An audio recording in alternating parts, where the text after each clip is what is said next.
उपमुख्यमंत्री एकनाथ शिंदे यांच्या संवेदनशील स्वभावाचा अनुभव काल पुन्हा एकदा मुंबईकरांना अनुभवायला मिळाला।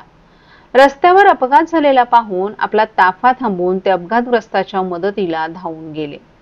काल रात्री मुंबईकडे जात असताना विक्रोळीजवळ एका बाईक स्वाराचा अपघात झाल्याचं शिंदे यांच्या निदर्शनास आलं। क्षणाचाही विलंब न लावता त्यांनी आपला ताफा थांबवून स्वतः गाडीतून उतरत या जखमी बाईक स्वाराची चौकशी केली। तसंच तात्काळ आपल्या ताफ्यातील रुग्णवाहिका देऊन त्याला राजवाडी रुग्णालयात दाखल केलं।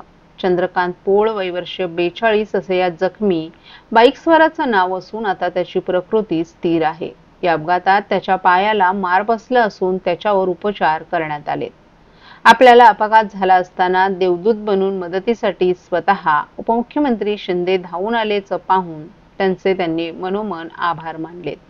तर उपमुख्यमंत्री शिंदे यांचा संवेदनशीलपणा पुन्हा एकदा अधोरेखित झाला आहे।